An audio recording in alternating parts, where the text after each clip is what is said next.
Assalamualaikum warahmatullahi wabarakatuh. Na'udzu billahi minasy syaithanir rajim. Bismillahirrahmanirrahim. Alhamdulillahi rabbil alamin. Fatiris samawati wal ard. Wa huwa ala kulli syai'in qadir. Khalaqal insana 'allamahu bayan. 'Allamal insana ma lam ya'lam. Nashhadu an la ilaha illallah wahdahu la syarika lah. Huwa alladhi arsala rasulahu bil huda wad dinil haqq liyudhhirahu 'ala ad-dini kulli walau karihal kafirun.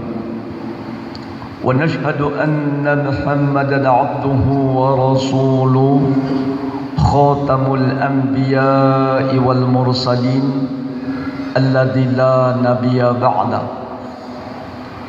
Allahumma salli wa sallim 'ala hadan nabiyil karim tasliman katsira katsira wa 'ala alihi wa ashabihi ajma'in wa man tabi'ahum bi ihsanin ila yaumiddin. Wa qala Allah ta'ala fil Qur'anil Karim a'udzu billahi minasy syaithanir rajim. Bismillahirrahmanirrahim. Innal ladzina qalu rabbuna Allah thumma istaqamu tatanazzalu 'alaihimul malaikatu alla takhafu wa la tahzanu wa abshiru bil jannati allati kuntum tu'adun.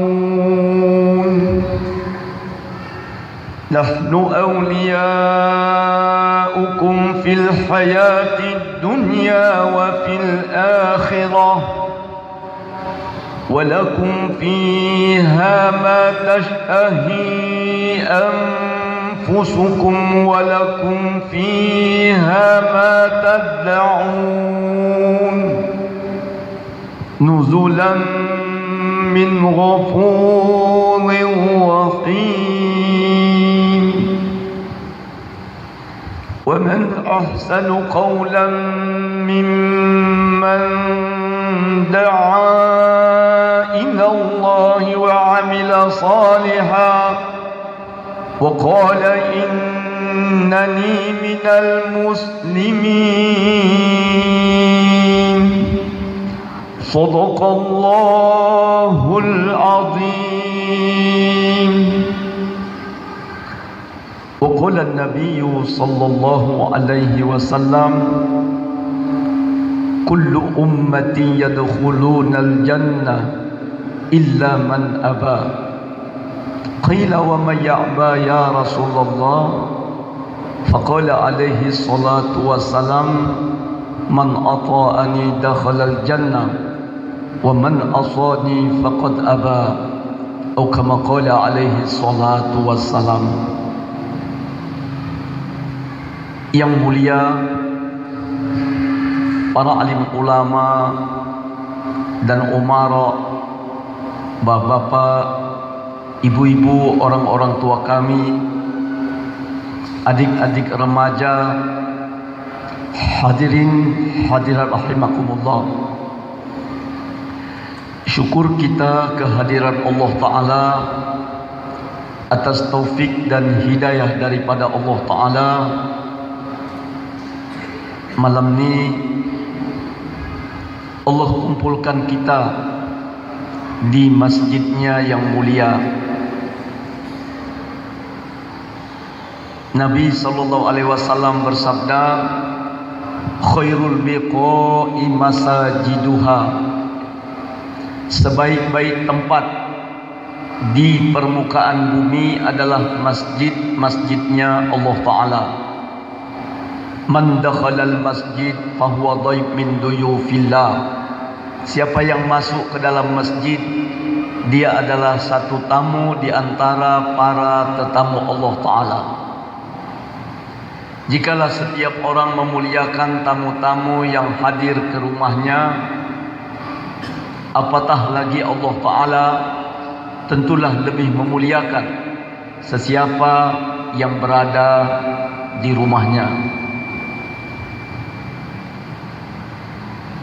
Hadirin hadirat rahimakumullah, nanti pada hari kiamat tidak ada naungan kecuali naungan Allah Ta'ala, dan hanya diberi kepada 7 golongan. Yauma la zillu illa zillullah, hari di mana tidak ada naungan kecuali naungan Allah Ta'ala. Lamanya padang mahsyar 50.000 tahun. Satu hari di alam sana bagaikan 1000 tahun di dunia ini. Masa itu tidak ada naungan kecuali naungan Allah Ta'ala, dan hanya diberi kepada 7 golongan. Satu di antaranya, rajulun mu'allaqun qalbuhu fil masjid, laki-laki yang terpaut hatinya ke masjid. Maksudnya dapat menunaikan hukukul masjid, hak-hak masjid. Di antara hak masjid, hidup amalan-amalan masjid di dalamnya, sebagaimana amalan Masjidun Nabawi di zaman Nabi sallallahu alaihi wasallam. Di antara amalan masjid adalah hidupnya solat berjamaah 5 waktu di dalamnya.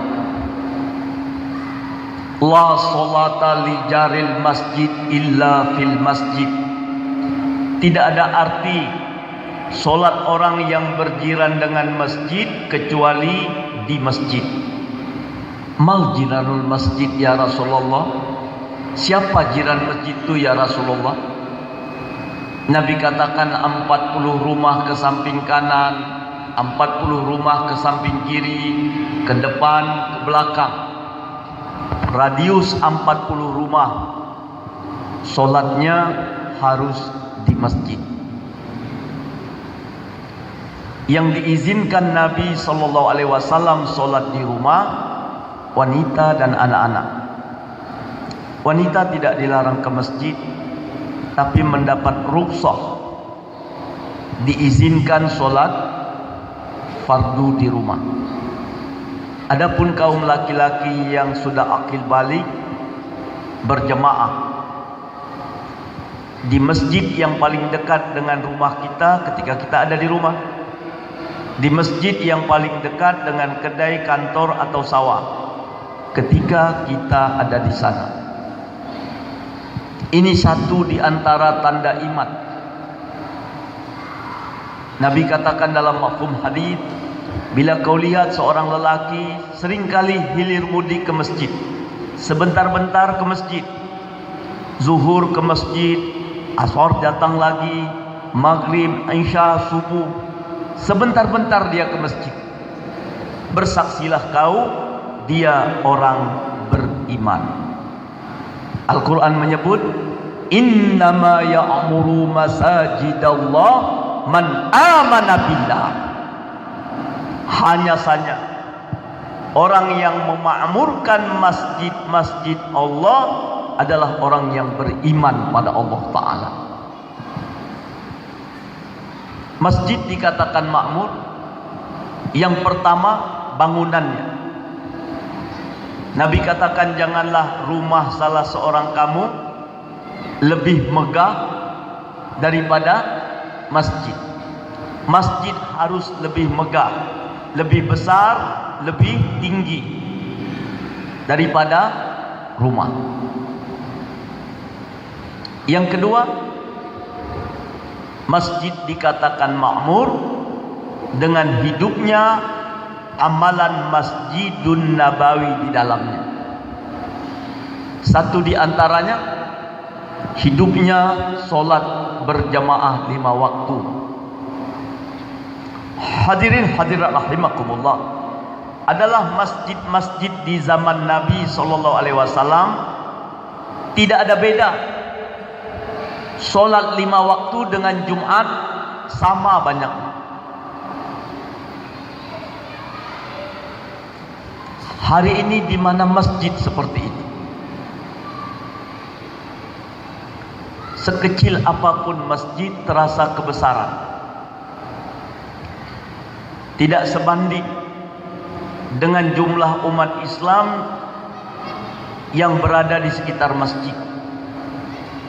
Apalagi kalau masjidnya besar-besar, berlantai 2, 3, terasa kedodoran.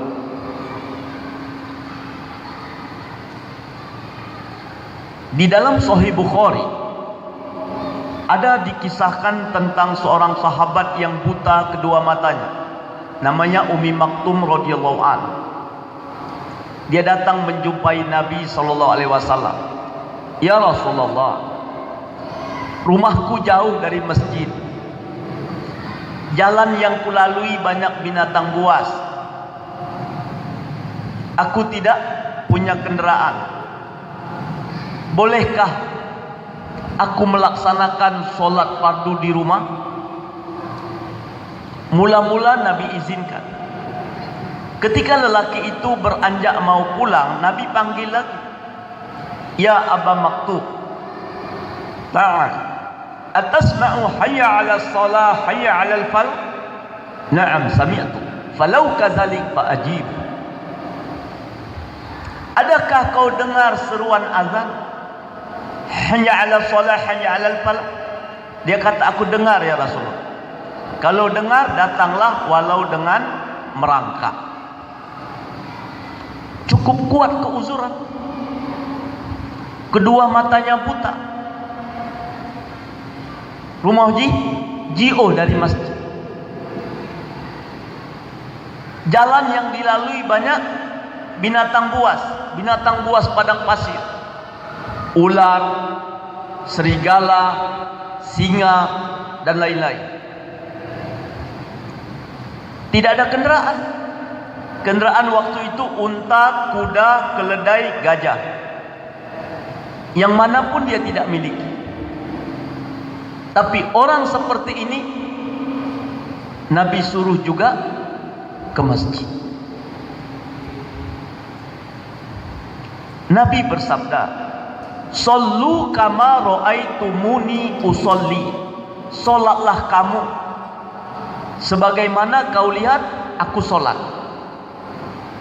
Di antara ciri-ciri salat Nabi sallallahu alaihi wasallam, beliau laksanakan di awal waktu berjamaah di mana azan berkumandang. 88 hari sebelum wafat, baginda Rasulullah sallallahu alaihi wasallam sakit. Sakitnya demam panas.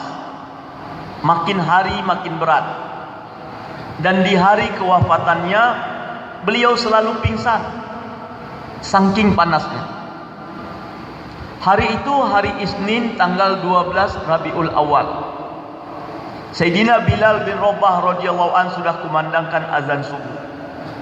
Nabi sallallahu alaihi wasallam belum datang. Bersama Sayyidina Abbas radhiyallahu an, dia pergi ke rumah Nabi, tanya, "Ya Rasulullah, bagaimana pelaksanaan solat subuh pagi ini?" Nabi sallallahu alaihi wasallam mengangkat tangannya minta dipapah. Dua orang sahabat yang mulia memapah Nabi ke masjid. Kakinya terseret-seret di tanah. Beliau solat sambil duduk. Sayyidina Abu Bakar As-Siddiq radhiyallahu an menjadi imam. Beliau benar-benar uzur. sekitar jam 9 pagi, baginda Rasulullah sallallahu alaihi wasallam berpulang ke rahmatullah. Inna lillahi wa inna ilaihi raji'un. Kalau kita sholat di rumah, di kedai, di kantor, di sawah, di mana kita suka, jam berapa kita mau, kita ikut siapa?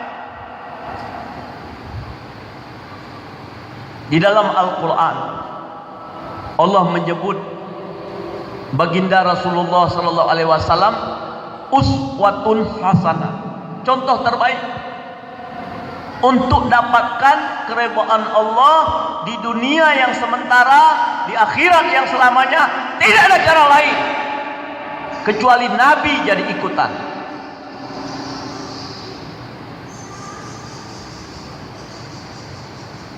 Hadirin hadirat rahimakumullah,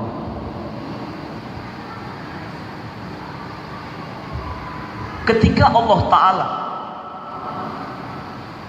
berangkatkan Nabi Sallallahu Alaihi Wasallam dalam peristiwa Mi'raj, perjalanan itu diawali minal masjid ilal masjid, minal masjidil haram ilal masjidil aqsa. Dari Masjidil Haram di Makkahul Mukarramah ke Masjidil Aqsa di Palestina, baru naik ke langit. Kenapa?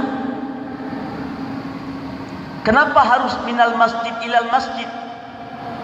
Karena Allah bisa berangkatkan dari tempat tidur terus naik ke langit. Ada keberkahan, ada nusratullah, ada sakinah, ada rahmat. Perjalanan minal masjid ilal masjid. Kalau Nabi mau musafir jauh, awal dari masjid. Bila pulang musafir, Nabi tidak langsung ke rumahnya, tapi juga mampir di masjid yang terdekat.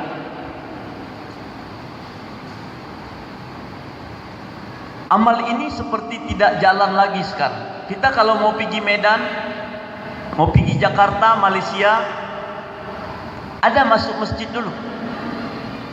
Kemudian pulang dari Medan, ada masuk masjid dulu. Jarang dibuat orang. Biasanya yang buat jemaah haji, pulang haji diarahkan, jangan dulu masuk rumah, masuk ke masjid. Ke masjid terdekat. Sebenarnya bukan pulang haji saja. Ketika Allah Ta'ala perintahkan Nabi Sallallahu Alaihi Wasallam hijrah dari Mekah menuju Madinah, beliau mampir di Kuba. Kuba ini satu kota kecil antara Mekah Madinah. Di situ pun Allah Ta'ala perintahkan membangun masjid. Sampai di Madinah juga perintah pertama membangun masjid, sekaligus menghidupkan amal masjid di dalam. Masjid menjadi pusat da'watut tabligh. Masjid menjadi pusat ta'lim wa ta'allum, belajar dan mengajar. Masjid menjadi pusat zikir ibadat. Masjid menjadi pusat khidmat. Lampu baru dihidupkan di Masjidun Nabawi pada tahun ke-9 Hijriah atas usulan Tamim Ad-Dari radhiyallahu an. Tamim Ad-Dari radhiyallahu an adalah seorang pendeta Kristen yang masuk Islam di zaman itu. Pada tahun ke-9 Hijriah dia mengusulkan pada Nabi SAW, bagaimana kalau di masjid dipasang lampu? Dan Nabi menyetujui. Lampunya bukan seperti ini. Lampunya dari minyak zaitun. Minyak zaitun dimasukkan dalam botol, kemudian di atasnya dipasang sumbu, ditaruh di beberapa titik. Itu tahun ke-9 Hijriah. Masjidnya sangat sederhana. Batang-batang kurma sebagai tiang, pelepahnya penyanggah atap. Dedaunan kurma dianyam sebagai atap. Lantainya tanah pasir. Kalau hujan bocor, Nabi dengan sahabat angkat kepala daripada sujud, ikut lumpur pasir di kening mereka. Sangat sederhana. Pembuatan Masjidun Nabawi 1 hari siap. Begitu diperintahkan Allah bangun masjid, semua sahabat meminta agar tanah mereka dibangun masjid, dikasih cuma-cuma. Orang Ansor tanahnya lebar-lebar, para petani semua ingin keberkahan, mau kasih tanah. Termasuk anak yatim juga tunjuk tangan, ya Rasulullah, tanah saya lah untuk bikin masjid. Untuk menjaga hati semua sahabat, Nabi munajah sama Allah. Jangan ada yang merasa disisihkan. Jibril alaihissalam datang, perintahkan unta ini sebagai penentu di mana dia berhenti, disitulah dibangun masjid. Nabi turun dari unta itu mulai jalan, lewat tanah Sipolan, masuk ke tanah Sipolin, jalan terus. Orang berdebar-debar, pusing. Kemudian berhenti di pertapakan tanah milik anak yatim itu. Unta itu duduk.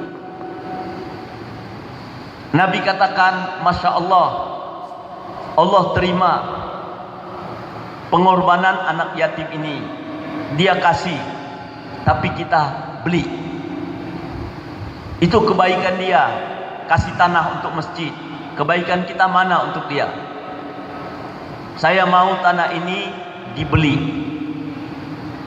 Maka dibeli. Dibangunlah Masjid Nabawi. Sangat sederhana. Walaupun lampu hidup pada tahun ke-9 Hijriah, awal masjid itu siap, hari itu juga 4 amalan Masjid Nabawi hidup di dalamnya. Hari ini kita mau pikir bagaimana seluruh masjid yang ada di dunia ini, yang ada di negeri kita, yang ada di Sabang, hidup 4 amalan Masjid Nabawi itu. Banyak fadilat. Nabi katakan, Allah berfirman dalam hadits qudsi, aku tangguhkan malapetaka, bala bencana yang akan kuturunkan di satu kawasan bila kulihat masjid-masjid di sana makmur dengan amalan masjid. Ini meredam kemurkaan Allah. Di hadis yang lain, bila masjid-masjid kamu kosong, maksud kosong, kosong dari 4 amalan masjid. Bila masjid-masjid kamu kosong, mudahlah orang kafir menguasai kamu di negeri-negeri kamu. Apapun strategis orang kafir untuk menghancurkan Islam, kalau masjid-masjid kita hidup 4 amalan masjid, insya Allah semua digagalkan Allah Ta'ala. Untuk inilah kita kumpul. Di samping kita mau pererat ukhuwah Islamiyah, kita yang hadir ini ada sebahagian pejabat negara, ada para alim ulama, tokoh masyarakat, guru-guru tarikat, pemimpin pondok pesantren, ada pelajar mahasiswa, ada pak polisi dan tentara, ada petani, pedagang. Hari ini di rumah Allah kal jasadil wahid, bagaikan satu tubuh. Inna hadhihi ummatukum ummatan wahidah wa ana rabbukum fa'budun. Sesungguhnya umat kamu ini umat yang satu, aku pun Rabb kamu yang satu. mengabdilah kepadaku semata. Kullukum min Adam wa Adam min turab, ma farqu bainal Arab wal Ajam illa bitaqwallah, laisa minna man da'a ila asabiyah. Semua kamu berasal dari Adam, kata Nabi. Adam dari tanah. Tidak ada beda orang Arab dengan orang asing, kecuali atas dasar takwanya pada Allah Ta'ala. Bukan dari golongan umatku orang yang membangga-banggakan asobiyah. Asobiyah suku, asobiyah partai, asobiyah kelompok, kita jauhkan. Umat ini umat yang satu. Ini maksud kita. Siapa mau rezekinya diberkahi Allah, umurnya dipanjangkan Allah, hendaklah dia menjalin hubungan silaturahmi. Tidak dibenarkan umatku tidak bertegur sapa dengan sesamanya lebih dari 3 hari. Hari ketiga harus bertegur sapa. Yang terbaik, yang mula-mula ucap salam. Maksud yang kedua, bagaimana amalan Masjidun Nabawi yang pernah hidup di zaman Nabi Sallallahu Alaihi Wasallam muncul lagi di zaman ini. Abad ini abad kebangkitan Islam, abad 15 Hijriah. Omong kosong Islam bangkit kalau masjid-masjidnya kosong dari amalan masjid.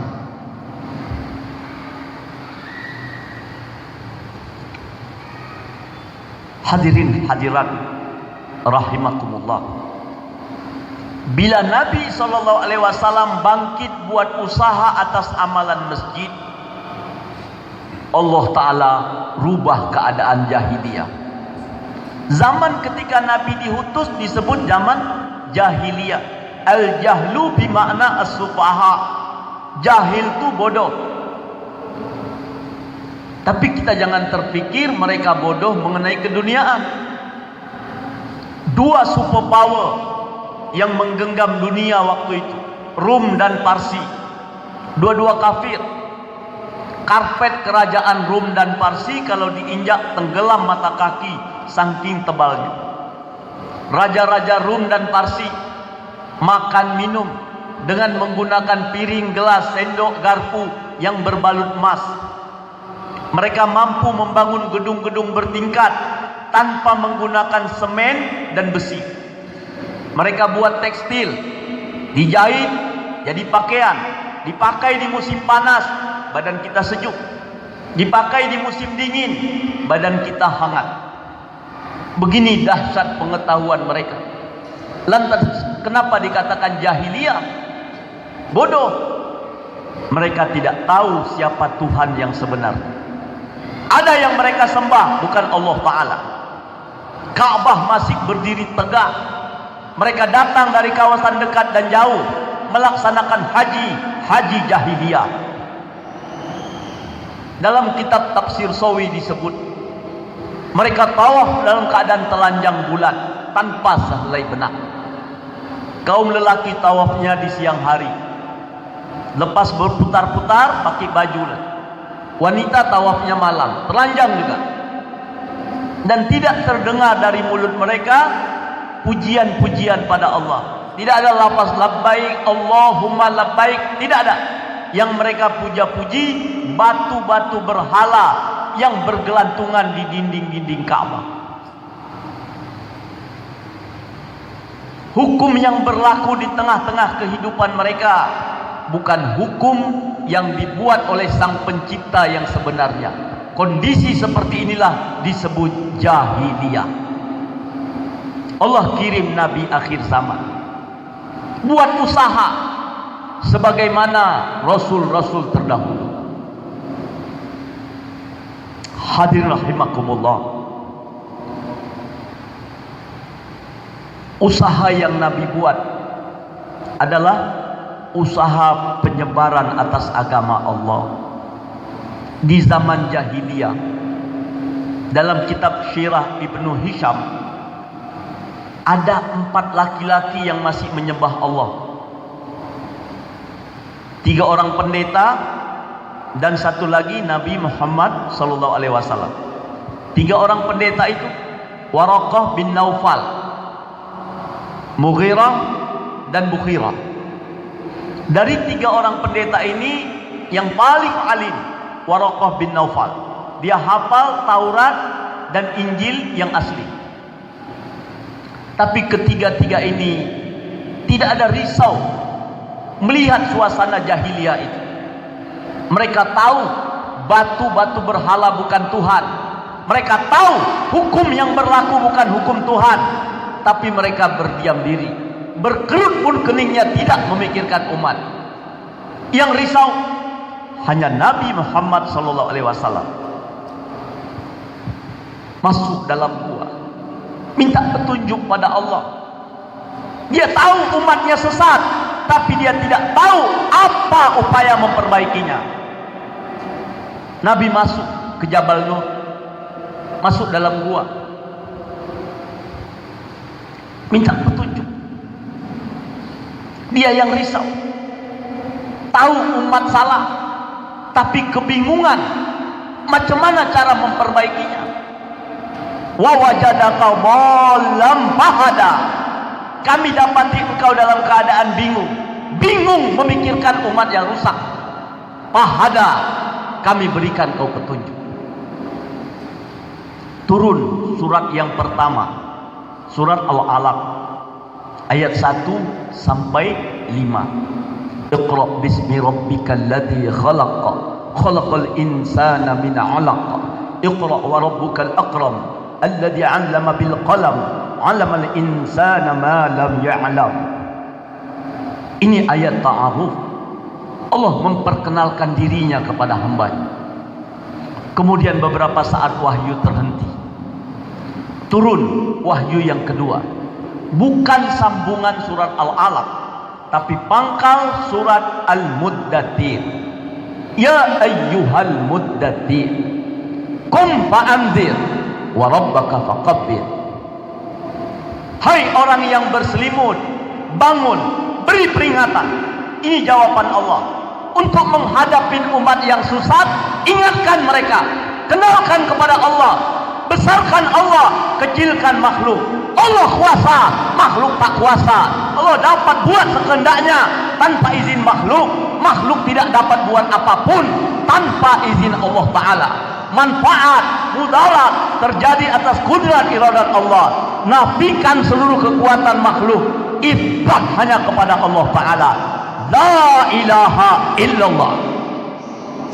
Nabi berkata, ini jawaban dari Allah untuk menghadapi umat yang sesat. Ingatkan, beri peringatan. Maka Nabi mulai bergerak. Hadirin rahimakumullah, waktu Isya hampir tiba. Dengan kerendahan hati, Tuan berharap ba'da Isya kita lanjut lagi, kita tambah pengorbanan. InsyaAllah tuan-tuan. Kita lihat ahli-ahli dunia, misalnya main bola 2 kali 45 menit. Kadang-kadang ada perpanjangan waktu. Perpanjangan waktu terjadi ketika hujan sedang turun dengan lebatnya. Petir dan guru saling bersautan. Penonton dan pemain tidak ada yang keberatan. Makin diperpanjang waktu, makin seru. Masa kita orang-orang agama berkeberatan dipanjang waktu untuk agama? Insya Allah kita lebih bersedia lagi. Nah tuan-tuan yang mulia, bagi kita yang mau memperbaharui wudu, masih ada waktu. Dan nanti lepas Isya kita lanjutkan muzakarah kita ini. Subhanallah wa bihamdi, asyhadu an la ilaha illa anta, astaghfiruka wa atubu ilaik. Subhana rabbika rabbil izzati amma yasifun, wassalamun alal mursalin, walhamdulillahi rabbil alamin. Assalamualaikum warahmatullahi wabarakatuh.